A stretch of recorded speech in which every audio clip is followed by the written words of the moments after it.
Shalom saudara sekalian, selamat berjumpa kembali dalam program Paskal, Pastoral Konseling Alkitab, edisi kedua.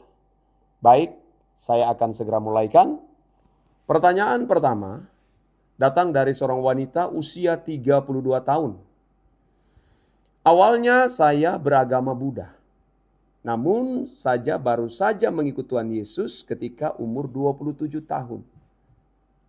Orang tua dan keluarga saya menentang keputusan saya.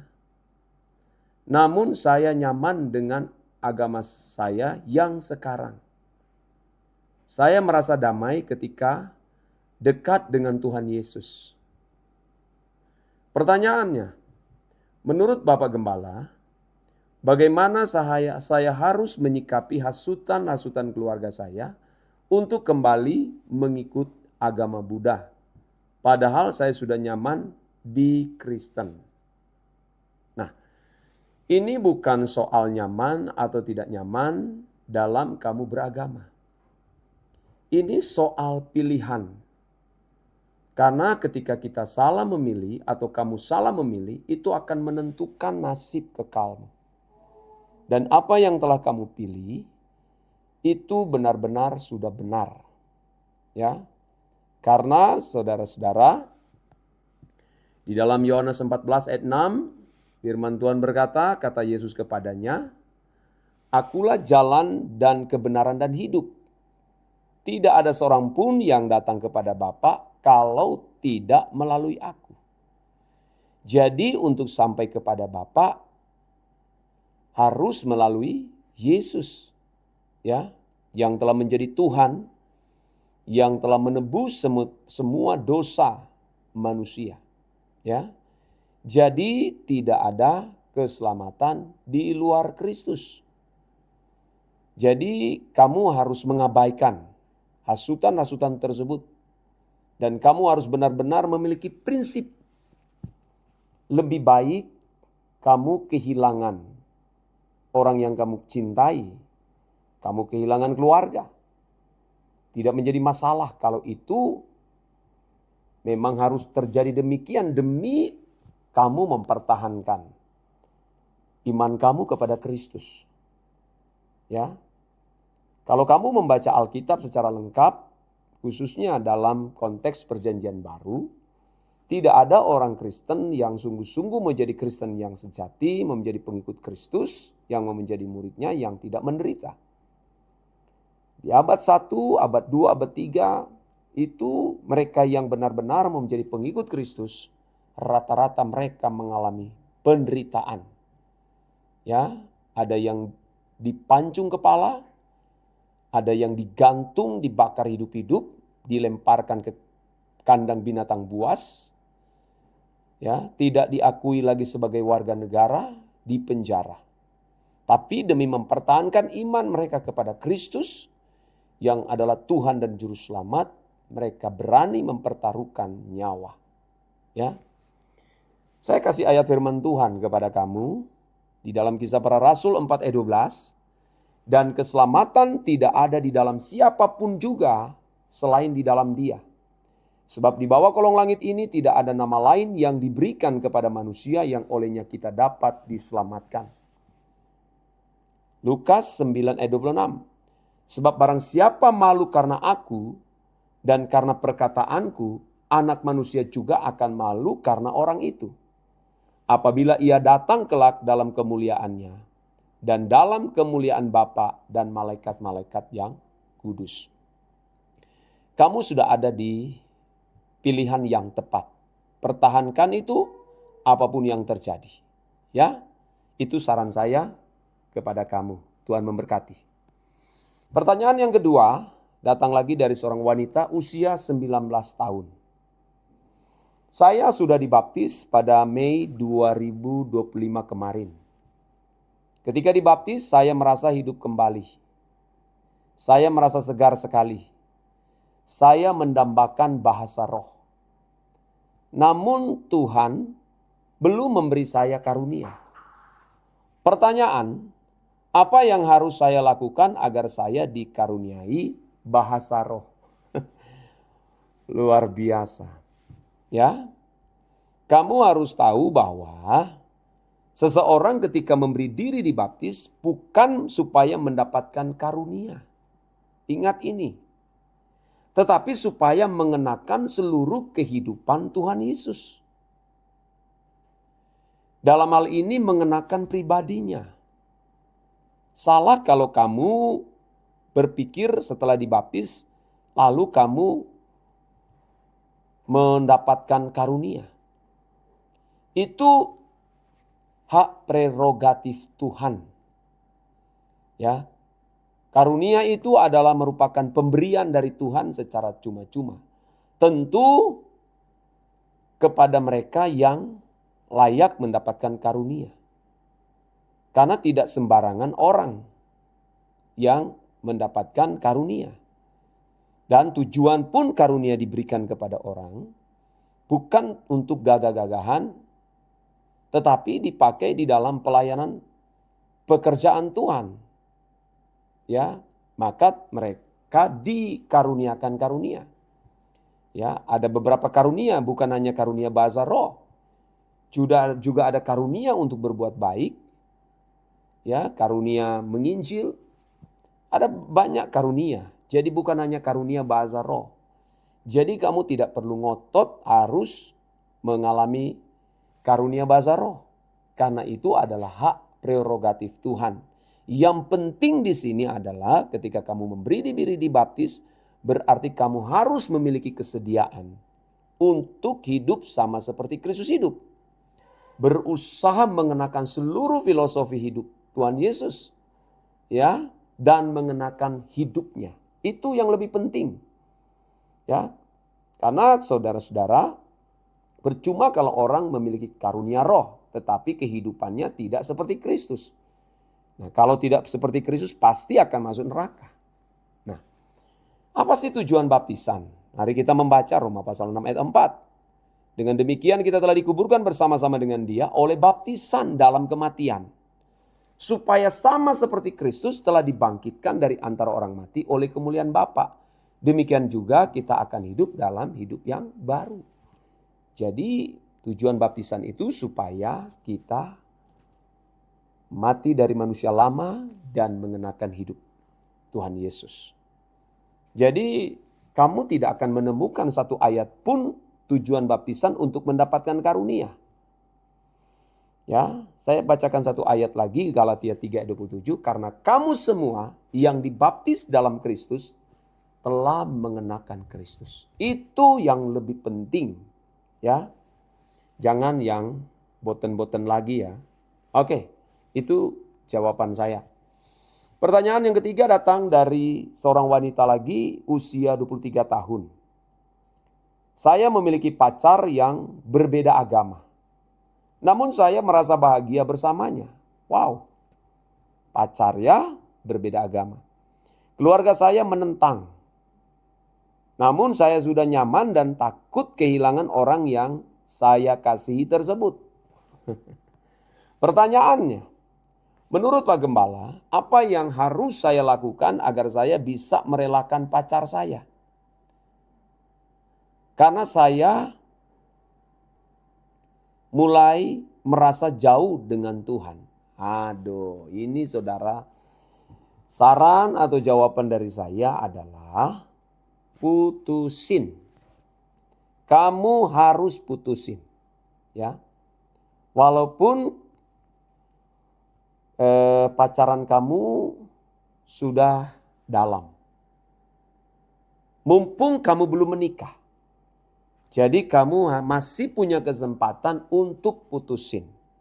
Karena ini menyangkut keselamatan kamu, menyangkut kehidupan kamu di kekekalan. Apa artinya kamu menikah, ya, tapi kamu tidak punya keselamatan. Kamu tidak punya kehidupan yang kekal. Percuma. Berapa lama sih kita menikmati pernikahan? Ya, tidak lebih dari 70-80 tahun. Ya. Berapa lama kita menikmati seks? Ya. Pasangan kita saja ketika kena penyakit saja, Sudah selesai. Apa lagi yang mau dinikmati? Jadi sebelum terlanjur dalam, kamu harus mengambil sebuah keputusan untuk putusin. Tapi kamu harus bicara baik-baik. Ya. Kamu yang harus mengajak dia. Kalau seandainya dia ngotot untuk memilih kamu, mau menikah dengan kamu yang harus mengajak dia. Kalau kamu mau menikah dengan aku, satu syarat, kamu harus ikut dengan aku. Kamu harus ikut kepercayaan aku, tentu kepada Kristus Yesus. Ya, kalau dia ngotot tidak, dia mau memaksa kamu harus ikut dia, kamu harus putuskan. Ya, saat ini juga. Ya, nah saya kasih ayat firman Tuhan buat kamu, ya, yang tertulis dalam 2 Korintus 6 ayat 14. Janganlah kamu merupakan pasangan yang tidak seimbang dengan orang-orang yang tak percaya. Sebab persamaan apakah terdapat antara kebenaran dan kedurhakaan? Atau bagaimana terang dapat bersatu dengan gelap? Jadi saudara harus benar-benar prinsip. Ya, kalau kamu tidak mau ikut aku, sampai di sini saja. Mumpung kamu masih pacaran, belum menikah. Ya, lain lagi kalau kamu sudah menikah. Ini menjadi saran saya dan pesan saya kepada kamu. Tuhan Yesus memberkati. Kita lanjut ke pertanyaan selanjutnya. Datang lagi dari seorang wanita usia 57 tahun. Saya memiliki anak yang sampai sekarang belum dipanggil interview kerja. Dia punya anak melamar kerja tapi belum dipanggil interview kerja. Saya selalu membawa anak saya di dalam doa agar ia bisa segera mendapatkan pekerjaan yang baik. Pertanyaan, berbagai usaha sudah saya dan anak saya lakukan. Namun Tuhan belum mengizinkan anak saya untuk mendapat pekerjaan yang baik. Apalagi usaha yang harus saya lakukan. Saran saya Bu adalah coba lagi ke tempat yang lain. Buka lamaran sebanyak-banyaknya. Jangan cuma satu, ya. Buka lamaran sebanyak-banyaknya, ya. Tidak mungkin tidak mendapat pekerjaan. Seandainya tidak mendapat, kamu bisa dagang, ya. Kalau kamu wanita, ya kamu juga bisa dagang, jualan apa saja. Ya, kamu juga bisa untuk menghidupi sehari-hari supaya juga tidak nganggur. Kamu juga bisa beli pisang lalu digoreng dan Anda juga bisa jual. Ya, kan sekarang juga sudah zaman media sosial. Kamu bisa buat dagangan, jualan melalui media sosial. Ya, atau kamu bisa jual juga door to door. Jadi banyak cara. Tidak harus kamu bekerja di perusahaan. Tidak juga harus kamu bekerja menjadi seorang pegawai negeri. Ya. Kamu bisa bekerja apa saja. Apa saja. Yang penting itu halal, ya. Jangan jualan narkoba, jualan minum-minuman keras, jangan, ya. Kamu anak Tuhan, ya. Jadi jangan sembarangan, ya. Kamu lakukan saja. Kalau kamu sebagai seorang pria, ya, kamu punya kendaraan roda 2, kamu bisa Gojek, ya. Kamu bisa Gojek, bisa mendapatkan uang dari hasil Gojekmu. Yang penting itu halal, ya. Sambil kamu menunggu panggilan bekerja. Ya, siapa tahu kalau kamu seorang wanita belajar dagang, siapa tahu itu akhirnya bisa menjadi berkat, ya, bisa berhasil. Karena tidak sedikit juga pedagang-pedagang yang sukses yang berhasil. Ya, jangan kecil hati, ya. Tuhan pasti buka jalan untuk kamu. Tapi ada satu hal yang saya mau katakan kepada kamu, ya. Kamu harus hidup suci. Itu mutlak. Ya, hidup suci, jangan sembarangan bergaul. Ya, dan kamu harus menyediakan waktu memiliki perjumpaan dengan Tuhan. Setiap hari kamu harus punya waktu bertemu dengan Tuhan, ya. Dan selanjutnya kamu cobalah bergaul dengan anak-anak Tuhan, anak-anak gereja. Ya, di mana kamu berkomunitas. Ya, siapa tahu melalui mereka juga punya peluang-peluang untuk kamu bisa mendapatkan pekerjaan. Nah, sebagai ayat firman Tuhan untuk menguatkan kamu, saya kasih Yesaya 41 ayat 10. Jangan takut sebab aku menyertai engkau. Jangan bimbang sebab aku ini Allahmu. Aku akan meneguhkan, bahkan akan menolong engkau. Aku akan memegang engkau dengan tangan kananku yang membawa kemenangan. Jangan takut bahwa Tuhan itu benar-benar dia hidup. Ya, kalau kamu sungguh-sungguh mencari Tuhan, hidup suci, ya, dan bertanggung jawab, Tuhan pasti memberikan jalan keluar. Ya, oke, itu saran saya untuk kamu. Dan pertanyaan selanjutnya datang dari seorang pria usia 37 tahun. Saya beberapa kali melakukan dosa yang tidak bisa saya sebut. Akhir-akhir ini saya merasa khawatir dengan semua dosa yang saya lakukan di masa lalu. Saya takut dengan hukuman yang Tuhan beri ketika saya meninggal dunia. Pertanyaan, menurut Pak Gembala, bagaimana cara mengatasi kekhawatiran saya atas hidup setelah kematian nanti? Apa yang harus saya lakukan sambil menunggu masa itu tiba? Ya, jawaban saya, kamu harus bertobat. Kamu harus bertobat. Berdamailah dengan Tuhan. Akui itu di hadapan Tuhan, bukan di hadapan manusia. Ya, ingat, tidak ada dosa yang tidak diampuni jika itu diakui di hadapan Tuhan. Karena dosa yang tidak diampuni oleh Tuhan adalah dosa yang tidak diakui. Jadi selama kamu mengakui setiap dosa yang telah kamu lakukan, dosa apapun itu, Tuhan pasti mengampuni. Ya. Ayat firman Tuhan dalam 1 Yohanes 1 ayat 9. Jika kita mengaku dosa kita, maka ia adalah setia dan adil, sehingga ia akan mengampuni segala dosa kita dan menyucikan kita dari segala kejahatan. Jadi dosa yang tidak diampuni adalah dosa yang tidak diakui. Jadi selagi kamu mengaku dosa, Tuhan akan mengampuni kamu. Ya, memang ada dosa yang tidak bisa diampuni. Dosa apakah itu? Nah, ini perhatikan. Matius pasal 12 ayat 31 sampai 32. Sebab itu aku berkata kepadamu, segala dosa dan hujat manusia akan diampuni. Tetapi hujat terhadap Roh Kudus tidak akan diampuni. Apabila seorang mengucapkan sesuatu menentang anak manusia, tentu menentang Tuhan Yesus, ia akan diampuni. Tetapi jika ia menentang Roh Kudus, ia tidak akan diampuni. Di dunia ini tidak, dan di dunia yang akan datang pun tidak. Jadi kalau dosa yang telah kamu lakukan, ya, dan kamu akui itu di hadapan Tuhan, masih ada pengampunan. Tapi jangan sekali-sekali kamu menghujat Roh Kudus, itu tidak ada pengampunan. Nah, saya juga mau menambahkan, ingat bahwa menghujat Roh Kudus juga itu tidak harus berkata aku menghujat engkau Roh Kudus. Ya, tetapi dosa yang tidak mau diselesaikan, ya, dosa-dosa yang terus mengalami akumulasi, lalu tidak diselesaikan, itu juga dikategorikan menghujat Roh Kudus. Mengapa? Karena Roh Kudus tinggal di dalam diri orang percaya.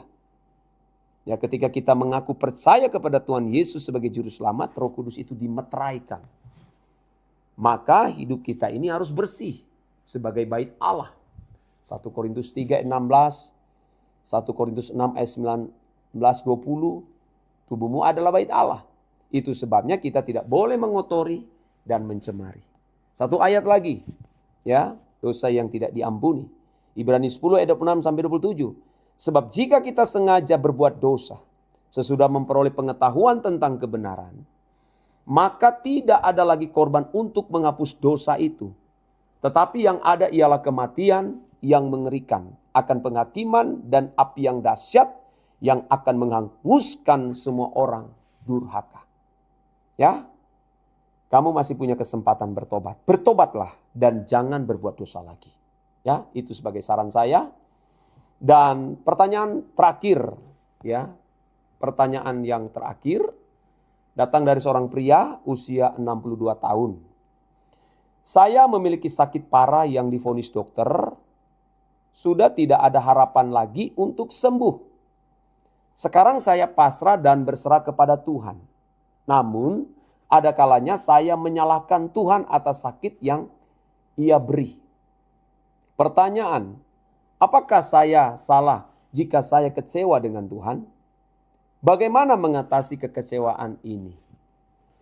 Saya memberikan saran dan jawaban. Jelas kalau kamu kecewa kepada Tuhan itu salah. Ya, itu tindakan yang ceroboh dan tidak patut kamu kecewa. Siapa kita ini lalu kecewa kepada Tuhan? Ya, kita tidak memiliki hak untuk kecewa. Ya. Nah, yang harus kita benahi adalah diri kita. Memang ada penyakit yang disebabkan oleh pola hidup kita yang tidak sehat. Kita tahu bahwa makanan yang kita konsumsi itu membawa penyakit kepada kita, kita konsumsi. Itu sama dengan mencobai Tuhan. Itu sengaja mencobai Tuhan. Nah, kita mestinya harus menolak makanan-makanan yang tidak sehat. Ya, apalagi kalau kamu seorang pria perokok misalnya. Ya, itu tanggung jawab kamu karena ada hukum tabur tuai. Yang kamu tabur, itu kamu tuai. Kamu tahu itu dosa, kenapa kamu lakukan? Kalau kamu seorang sengaja mengkonsumsi minum-minuman beralkohol, lalu kamu terserang dengan penyakit serangan jantung. Ya. Itu bukan kesalahan dari Tuhan, itu adalah kesalahan dirimu sendiri. Ya. Bahaya. Oleh sebab itu, ya kita harus benar-benar memperkarakan hal ini.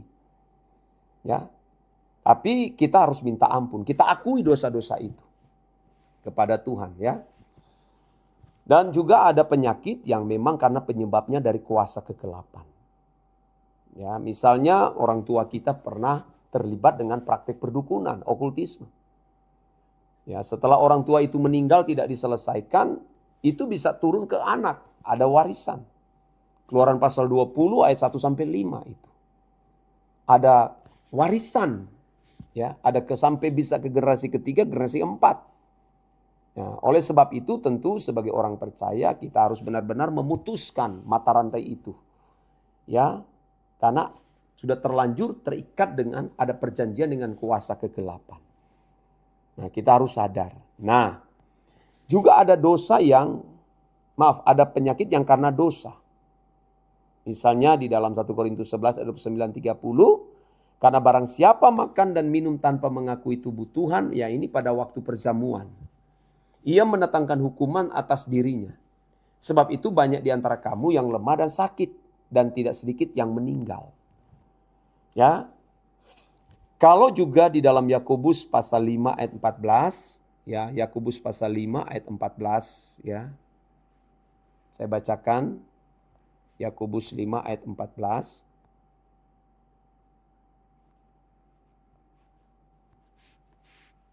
Sampai 16. Kalau ada seorang di antara kamu yang sakit, baiklah ia memanggil para penatua jemaat, supaya mereka mendoakan dia serta mengolesnya dengan minyak dalam nama Tuhan.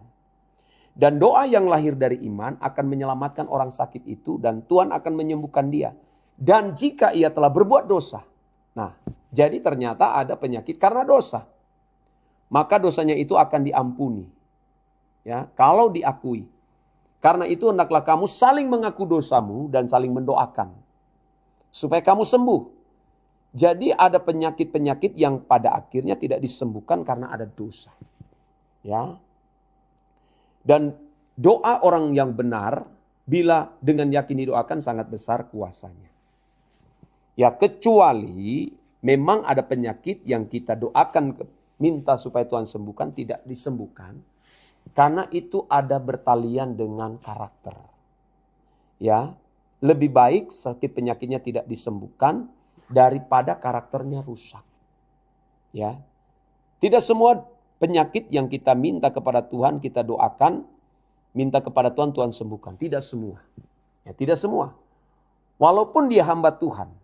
Jangan berkata, oh karena hamba Tuhan itu tidak kudus, tidak suci, maka penyakitnya tidak disembuhkan. Oh itu salah, itu pemikiran yang keliru, itu setan. Karena Paulus juga mengalami namanya duri dalam daging. Dia sudah beberapa kali minta kepada Tuhan supaya duri dalam daging yang membuat dia menderita itu diangkat oleh Tuhan. Tapi Tuhan berkata cukup kasih karuniamu. Ya, justru dalam kelemahanmu terletaklah kekuatan. Jadi ini karena menyangkut kekekalan. Tuhan sengaja memagari Paulus dengan duri dalam daging. Karena Paulus merupakan salah satu orang yang pernah diangkat oleh Tuhan ke langit yang ketiga, memperlihatkan semua keadaan yang ada di kerajaan sorga. Paulus bisa menjadi sombong, ya. Dia bisa menjadi sombong, maka Tuhan menjaga melindungi dia dengan penyakit yang itu tidak membuat dia nyaman. Ya, ini menjadi saran saya dan kiranya ini boleh memberkati, ya. Sampai jumpa di episode selanjutnya. Tuhan Yesus memberkati. Sola Gracia.